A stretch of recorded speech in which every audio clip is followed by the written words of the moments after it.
Friday. It's another edition of the Scott Hamilton Show on FanStream Sports. Don't forget, download the FanStream Sports app if you haven't already, the FanStream Sports mobile app. It's good for Android. It's good for iPhone. And don't forget to go to the FanStream Sports Facebook page. Give us a like, give us a dislike, give us a follow, whatever, leave a comment. But let's definitely get engaged. Got a lot to talk about as we get closer to week 5 of the college football season. We're rolling right along. It's hard to believe we're already a month into the season, and some of the storylines that we expected to unfold have unfolded, and there have also been some narratives that we didn't foresee. Some things have developed, as they do every year in the world of college football, that nobody could have predicted, that nobody could have said on this day, 1 month into the season, this, and this has happened, and this, and this could happen. So a lot of different things. One of those stories, and again, the Scott Hamilton Show, the most tech-savvy of all the shows out there. Get the whiteboard or grease board. I don't know. Which do you prefer? More reaction to the Mel Tucker firing. Mel Tucker fired as the head football coach at Michigan State.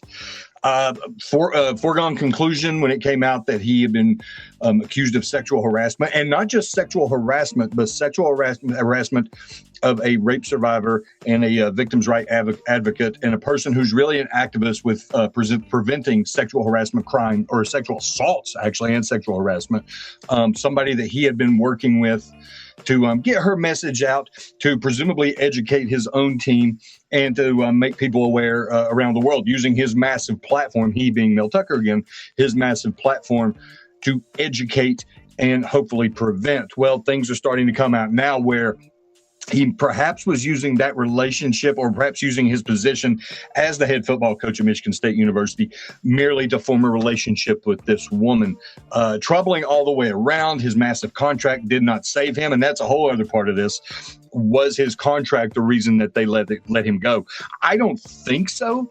I mean, there is a school of thought that says Michigan State terminated Mel Tucker so he could get out from underneath that massive contract they gave him 2 years ago, $95 million over 10 years.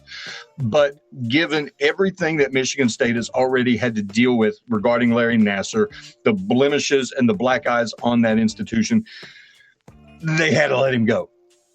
And even though they were still going to have a hearing, presumably next week, it's still going to happen,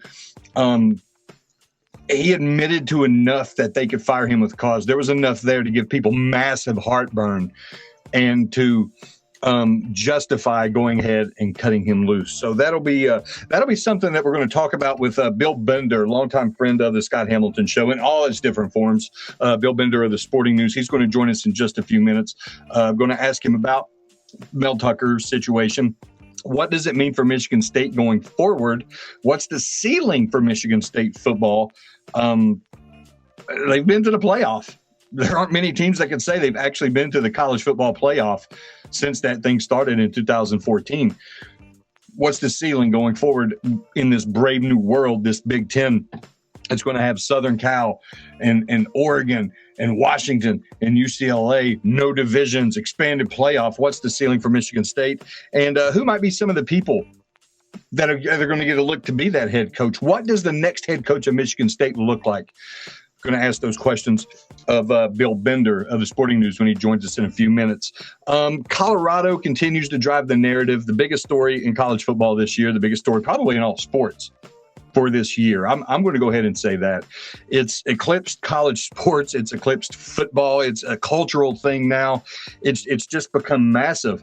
And even in the wake of such a lopsided defeat at Oregon last week, Southern Cal coming to Boulder, 3 touchdown plus favorite on the road. The guest list for this game is absolutely incredible.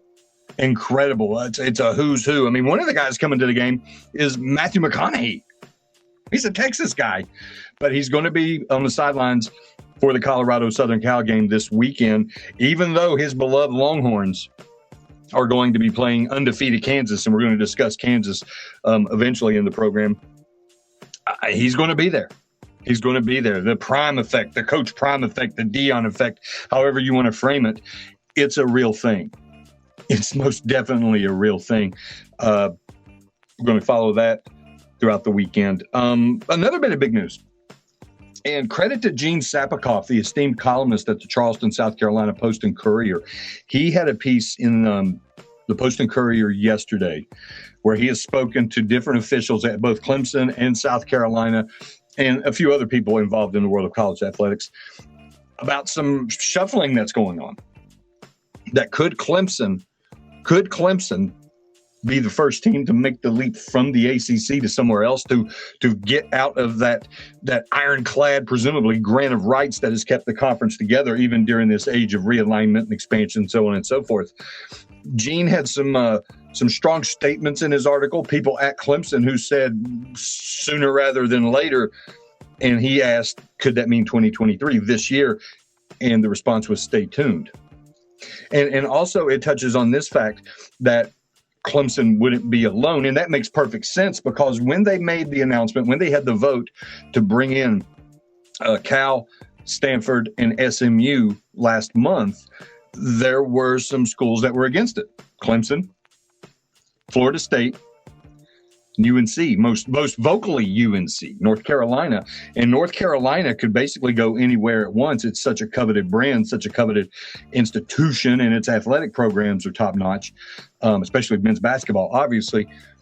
They're not happy. And it doesn't matter that the ACC is going to these links to try to create different distribution models in order to reward the ones who perform. Because in its current state, not only are they getting well fewer dollars than the SEC and the Big Ten, but the ones who are actually performing, who are competing at an elite level, a la a Clemson, a Florida State, they're getting the same as a Georgia Tech, a Boston College, when it comes to divvying out that money, and it just doesn't add up. They're wanting more. They're saying it's not fair, and even this model where they're presumably going to get more, thanks to the way the deals are lined up with Cal and Stanford not getting full membership rates for a few years, with SMU not getting anything for 9 years, basically paying its way into the ACC. They're still saying that's not going to be enough. They want to find a home that's more solid, more stable, where there doesn't have to be any kind of side deals in order to get them a little bit of cash. That'll still fall short of what the other conferences are paying out. And that it makes sense to negotiate out of this, again, presumably ironclad grant of rights, if it's more than one school doing it. If they go, there's strength in numbers. So if there are 3 schools doing it, there are 4 schools doing it. I can see Miami getting into the mix, especially looking at the Big Ten, given Miami's academic reputation. I think this could happen. And South Carolina does not want Clemson in the SEC, but doesn't matter. Texas A&M didn't want Texas in the SEC. Doesn't matter. Doesn't matter. The conference will smack them down, put them in their place. And Georgia would have enough juice. And again, Georgia incredibly close to Clemson, about as close as the University of South Carolina, just not in the same state. But I don't think they care. I really don't think they care. I truly, honestly don't think they care. If everybody goes on and takes care of their business, does their thing, it's not going to matter. It's just going to make it more interesting. And what it would also do is this. If Clemson and South Carolina are in the same conference, then that annual game, that annual contest, the Palmetto Bowl, would count as a conference game. So that would give South Carolina, it would behoove South Carolina. It would give them more wiggle room with regards to creating their non-conference schedule. So it's just something for them to think about. It would ramp up the heat recruiting-wise, that's for darn sure, as if it's not already with the things that Shane Beamer's been able to accomplish in just a little over 2 years as the head coach of the South Carolina Gamecocks. And maybe it'll make Dabo Swinney step up his game. So something to think about. But we're going to explore this and a bunch of other things. We got Bill Bender of the Sporting News going to join us on the other side. So, hey, we got a lot to talk about. Stick around. Hello, sports fans. FanStream Sports. Hey, you like golf? There's a good chance you do, because I said so. But what do you need playing golf? Well, you need clubs, right? Clubs, you need balls. The thing that people don't usually think about is that golf bag. And that's what most people see when they look at your golf clubs, like right off the bat. And if you've got a raggedy bag, it's not doing you any favors, bud. So get you a new bag. Go over to orca-golf.com. Orca-golf.com. Why are you going there? You're going there because you want a golf bag, but you want one that's kind of screams you. So you want to pick the colors. For you can use your own 30, custom 60, colors. 90. Maybe you have a logo in mind. Maybe it's your the merger. logo. You're like Prince. You just have a symbol. That's the case. Dude, you can get your logo on there. Your name, just get it done exactly like what you want it done by actual designers. Nothing goes out of their factory without the approval of the founder, Erica Bennett, who is just brilliant. We've seen some of her bags. We've got one of them actually in the studio.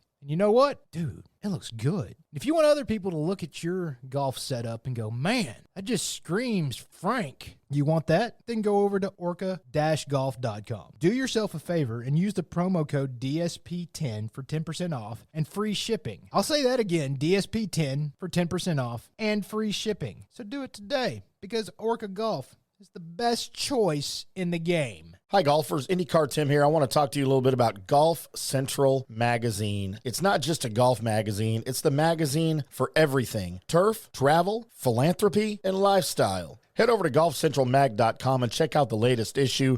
Some of the regular features in Golf Central Magazine: the Golf Bachelorette of the Month, the Golf Bachelor of the Month, the Golf Cart Girl of the Month, Golf History, Grip It and Sip It. So head over to golfcentralmag.com. It's free. It's the magazine for everything: turf, travel, philanthropy, and lifestyle. Golf Central Magazine at golfcentralmag.com. We'll see you there. All right, guys, time to talk a little bit about Turf Life. You've seen the hats on our heads. You've been or seen the video of the studio. You've seen that the decals are all over the place. Turf Life. Man, it's the brand that salutes the consumer and industry players everywhere whose lives involve turf. What does that mean? That means if you play or have a business or, maybe you're a sports educator, you're going to be on turf at some point. So you live the turf life. So go ahead and tell everybody you live the turf life by having your Turf Life window decal or, the hat or the keychain or the something. Along that lines, just go to turflifeclub.com and become a turf head. That's what it's called when you live the turf life. You're now a turf head. And you can go join the club today and snag that window decal or snag any other special Turf Life accessories and go over there to that website, which is turflifeclub.com, and get your stuff and show everybody that, man, I'm all about that turf life. And then you just kind of raise your coffee mug at them and go, yeah, turf life, baby. That's what it's about. And then that's the end of the commercial. Ding. That means it's done in microwave talk. Hey, listeners, make sure you check out the brand new Fan Stream Sports in-studio text line. You can reach us during any of our live shows or 24/7 at 214-937-0569. That's 214-937-0569. Text us 24/7, day or night, and we'll reply to you and make you part of the show.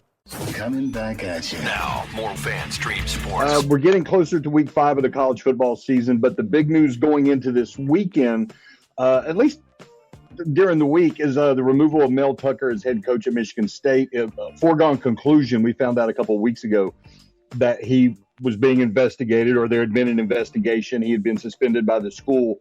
More than likely he was going to be fired. Let's find out what this means for Mel Tucker. We're going to find out what it means for the school, and we're going to find out, hopefully, what the next Michigan State coach looks like with our friend Bill Bender of the Sporting News coming aboard. Bill, long time no chat. Wonderful to see you, buddy. Hey, thanks for having me on, Scott. How are you? I'm well, Bill. I'm well. And again, I told you before you came on, you're a very big guy. You're an important guy. You have many leather-bound books and all that. But I do want to ask you this question. First of all, Mel Tucker, the dismissal of Mel Tucker as football coach at Michigan State, how far back does that set the Michigan State program, especially as it's about to enter this brave new world where the Big Ten is going to expand? Yeah, we're going to find out. Obviously, not a great month for Michigan State football, probably an unexpected month in some ways. And the cynical side of me wonders, what is this a way for them to get out of that ridiculous contract they signed him to after he beat Michigan a few years ago? So a $95 million contract, 10 years. And to me, Scott, what makes the most sense is Michigan State needs to get back to a no-nonsense coach. Chris Kleiman already said, hey, I'm not going to do that. But a Mark D'Antonio type, somebody that can give them an edge in recruiting, somebody that can be competitive, be a different kind of a tough out, like they were with D'Antonio against Ohio State, Michigan, and Penn State. What is the ceiling for Michigan State football? It's got to be changing, even again as these new schools are coming aboard. What could be the realistic expectations for Michigan State going forward, and how does it compare to, say, a Penn State? Well, Mark D'Antonio was the ceiling. 3 Big Ten championships, a playoff appearance in 2015. Now that didn't go well when they played Alabama, but I thought that was kind of their ceiling. And as good as Mark D'Antonio was, they kind of took advantage of a window where Michigan was down and Penn State was down. Penn State was in sanctions. Michigan had gone through Rich Rodriguez and Brady Hoke before getting to Jim Harbaugh. And now Michigan and Penn State are right. So you said it. I mean, when Washington and Oregon and USC come into the Big Ten, we just saw what Washington did to Michigan State. So the big question is, will they be like the 9th or 10th best team in the conference? That's entirely possible if they don't find the right coach. It could be even lower than that. I look at a Michigan State and I look at this contract, and it seemed to be such a knee-jerk reaction from them beating Michigan, having a solid start to that season, 2021 under Mel Tucker. He gets the massive contract. And correct me if I'm wrong, Bill, I think he was 10-9 or 9-10 or something since they announced that contract. Could this be a cautionary tale going forward? Can you see schools starting to maybe rethink these massive contracts with regards to coaches and it starts leveling off? Oh, for sure. I think this is a great example of that. And Michigan State was also an example of how the transfer portal can work for and against you. That year, they obviously brought in Kenneth Walker III, a couple others that helped push them to the Peach Bowl, which they won against Pitt. And then the next year, the quarterback play isn't there. They have some guys leave and it doesn't work out. And a lot of Michigan State's success is predicated on how they do against Michigan. And the next season fell apart, and we'll see where they at when they play this year. But yeah, it's a very interesting place. I think you can win there. I think, but it has to be more than just about playing Michigan and being in that shadow. I mean, Nick Saban coached in that shadow, and he beat Michigan, but I think he knew at a certain point you're still dealing with that long shadow that the University of Michigan cast over the entire state. Bill, just a couple more minutes, please. And I'd be remiss if I didn't get your take on this. Ryan Day going off after beating Notre Dame. And Reese Davis recently said that he thinks it was actually Ryan Day venting his frustration, if not his anger, about Jim Harbaugh. He was taking out his feelings on Jim Harbaugh at Lou Holtz. What was your reaction when you heard Ryan Day's comments, and what's your explanation? It's an 86-year-old man. Leave Lou alone. Lou's been running the Notre Dame Booster Club through ESPN when he was on there since he retired. So I don't think he said anything that they haven't heard. But I think Ryan Day, they got a big win. He was emotional. I think when Lou Holtz called Ryan Day by name, he opened that door, certainly, and Ryan Day was going to call him out. But, he did mention one half in Ann Arbor. And that's where that narrative started. They did get pushed around in the second half of a game in Ann Arbor 2 years ago. I still think Ohio State's a very physical team, a very good defense this year. And it wasn't last year's losses weren't about being physical. They were about breakdowns in the secondary, breakdowns in communication, and giving up big plays. And they didn't do that against Notre Dame. So they're here to stay. And those games against Penn State and Michigan, by the way, are going to be old school Big Ten headbangers. They're going to be a lot of fun to watch. Yeah, I was going to get your take on that. I mean, we look at this Ohio State roster, and just watching the other night, I thought that was a beautiful football game. I love the ebb and flow of that game. I just thought it was wonderful to watch. How different is this team, though, compared to last year with regards to physicality? How do they match up with Michigan? And I know that's a long way down the road, but that conversation is 365 in Columbus and Ann Arbor. How do they match up with Michigan if they were to play today? It'd be a great game. I'd still think it would favor Ohio State in some ways because of the talent they have on offense, because Kyle McCord showed he can be good on third down and in the clutch. And right now, Michigan, they're very good. They're not. There's some questions about the offensive line right now and the running game. And they play Nebraska this week. And now teams are stacking the box against them and allowing J.J. McCarthy to throw down the field. But the one thing Michigan has that Ohio State has is a nasty defense. They've only given up 2 touchdowns in 4 games. So people were freaking out last Saturday when Rutgers scored on the second play, and then Rutgers didn't score the rest of the game. So I think both of those teams will be really good. Probably a one-score game either way. Probably be very similar to what we watched on Saturday night against Notre Dame. Ditto with the Penn State games against both of those teams. It's going to be fantastic football up here. And Bill, before we let you go, is there a TCU looming out there, a team that maybe we don't expect to have a generational season, but they could actually do something really special, perhaps even go to the playoff? Well, I think Washington's looked the best of any team right now, but they're not a TCU type. We know about Washington. Washington State, how about that? Like, Cam Ward's playing as good as any of those quarterbacks in the Pac-12. They had a big upset against Oregon State. America can rally around them a little bit because they don't have a conference next year. And the Cougs, what a cool place to be. I mean, and how ironic would it be 1 year after Mike Leach passes away that the Washington State Cougars could get in the playoff mix? I think that would be a wonderful tribute to the old Pirate. And, Athens, Ohio, pretty great place to be also, getting that win over Iowa State.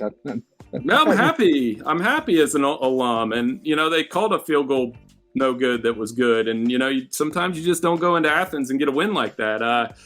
Had they beat San Diego State and Orknott got hurt in the opener, they'd be undefeated. I don't say I'm still trying to be objective, but I'm not going to lie. I'm a little bit happy about how the Bobcats look so far. I'm glad you said that, because I'm going to go ahead and say it. And it was a gift. I want to make sure everybody that sees this, it was a gift, and I'm very thankful for it, but it was a gift. Bad on me. He's Bill Bender of the Sporting News. Follow him on Twitter at BillBender92. Bill, it's been a blast. I know you're very busy. This is your peak season. Appreciate you hopping on. Let's chat again soon. Hey, no problem. Thanks for having me on. This is a great new format. I appreciate it. Always enjoy my time with Bill Bender. Bill Bender, one of the authorities on college football, a longtime friend and colleague, peer, when it comes to covering college football. I really, really appreciate his perspective, particularly on matters of the Big Ten. Bill's an Ohio guy, went to Ohio University, as we touched on. He lives in Columbus.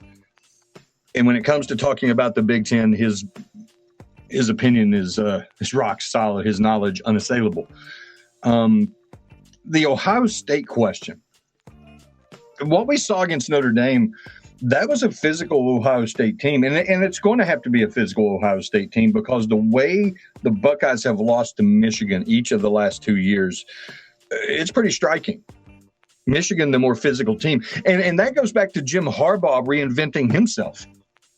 That goes back to Jim Harbaugh, who wanted to come in and be an up-tempo type coach, spread offenses, all this, that, and the other things he was doing with the 49ers and Colin Kaepernick under center. It wasn't working. They were winning games, but they weren't winning the games, and they definitely weren't winning the game, that being that annual matchup against the hated Ohio State Buckeyes.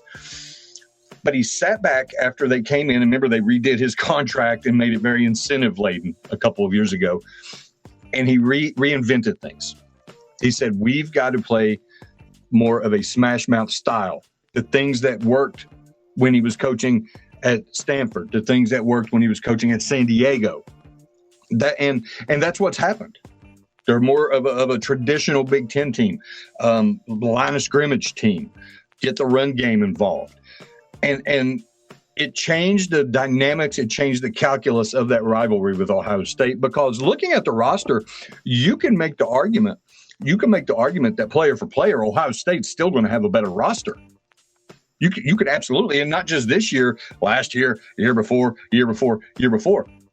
But it's that style of play that negates it, the great equalizer if you're physical up front. So I'm curious to see if Ohio State has elevated itself physically, if it's changed its philosophy enough to go back to the basics of just 3 yards in a cloud of dust, Woody Hayes football, to make that game at least more competitive. Though it's been so lopsided the last couple of years.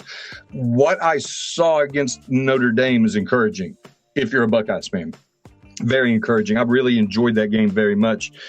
We could sit here and get into the minutia of how that game played out, and Notre Dame only having 10 players on the line or on the field for the ultimate play and all that, blah, blah, blah, blah. But we'll litigate that at another time. We got a few minutes left. We're going to have a little fun with numbers. And I didn't even get the whole grease board up earlier. That's on me. Undefeated basketball schools. Kentucky, Kansas, Duke, Missouri. Missouri's basketball school. 16-0. There are 3 undefeated teams in the Southeastern Conference. Georgia. The other 2 are in Kentucky and Missouri. And then we have Kansas playing Texas this week. Kansas has an opportunity to really validate itself. And then Missouri, well, Missouri's got Vanderbilt, could be 5-0. The thicker kicker, the guy who made that SEC record 61-yard field goal to beat Kansas State a couple of years ago. It's just an incredible story. But you take those four schools together, they have a combined 8,668 basketball wins, 17 national titles. Will one of them win a national title this year? No. I'm going to go ahead and say no. Not going to happen. But still, it's an interesting story. And the narrative on that may change completely this weekend. You look at Florida at Kentucky. Kentucky a 1-point favorite. That's a noon kickoff on ESPN in Lexington. Kentucky has won 3 of the last 5 in that series. The script totally flipped from the narrative that was dominant for, 30 years. The last time Kentucky had beaten Florida was 1986 up until a few years ago, but they won 3 of the last 5, so that's changed significantly. I mentioned Missouri at Vanderbilt. Missouri, 13.5-point favorite. That's a 4 o'clock kickoff on the SEC network, where it should be, if not SEC Plus streaming, but that's not really for me to judge. Kansas at Texas, number 24, Kansas at number 3, Texas. That's a 3:30 kickoff on ABC. Longhorns, 16.5-point favorite, so an opportunity for the Jayhawks to really make a statement in that game. Both teams undefeated. So shocking to say the least. Can't forget Duke. The Dukies. Kansas, Duke, Kentucky, Missouri. Game day, college game day is at Duke. Notre Dame at Duke. 7:30 kickoff ABC. Notre Dame 5.5-point favorite. Don't count out the fighting Mike Elko's. That's all I'm going to say. I've been around Mike Elko enough to understand the way he can coach a team, to understand the way he can create a scheme defensively, and the way he can connect with players and get them to get up for the big games. Don't underestimate the fighting Mike Elko's. I'm going to leave it at that. We're going to wrap this thing up. We got one more tidbit, though, I really want to touch on. And, of course, it's all things Colorado. It's all Colorado all the time, it seems like. But this is a really cool story. A couple of weeks ago, we had the overtime win, Colorado beating Colorado State 43-35. A lot of barking back and forth in that game between coaches, players, barking and all that. Travis Hunter gets injured. Late hit, gets a lacerated liver by a Colorado State player, Henry Blackburn. That's his name. Henry Blackburn really catching heat for that. Travis Hunter having to miss a few games, and missed last week's loss at Oregon, going to miss this week's game at USC and probably another one after that. But Blackburn got death threats after the game. And Dion, Coach Prime, coming out and saying, that's not cool. We can't be doing that. That's not right. Well, apparently Travis Hunter and Blackburn have been communicating together because, college football is a very incestuous world, first of all. And second of all, they're both in the state of Colorado at the power or the FBS schools in Colorado. So they connected. And went bowling together on Wednesday night. How cool is that? I mean, I just think that's absolutely incredible. I'm looking at it now, and their bowling alley is going to be featured in an upcoming video. All things Colorado are recorded, make no mistake about that, for Travis Hunter's YouTube channel. Now, that's according to a Colorado State spokesperson. Both players donated money towards the bowling game. Winner picked a charity to receive the proceeds. So we don't know who won. So I guess that's pretty savvy, keeping the suspense for the video, who won the bowling match and what charity is going to benefit. I mean, they're both getting NIL money, no doubt about that. So I think that's a cool story. That's a good one to hang our hat on in the show. Got the latest blog up. I've got the weekly bandwagoning post put up, and it's pretty cool. Once you read it, you'll figure out what it's all about. But what's getting interest, what's losing interest, people are losing interest in. Just a lot of quick hitting things. So go to fanstreamsports.com. Go underneath the blog section, both on the main page and underneath the Scott Hamilton Show page. You can check that out, and we're going to have regular features on that. One more time, if you don't have the FanStream Sports mobile app, get it. Got it for iPhone. I got it for Android. You can also find this on YouTube, Spotify, anywhere you can get a podcast. So if you want to listen while you're driving or on the elliptical or whatever, you can do that. Don't forget about the FanStream Sports Facebook page. And, of course, give me a follow on Twitter, X, at ScottH4456, ScottH4456. Otherwise, I got to get ready because we're going to have another wonderful weekend of college football. Until next time, be safe.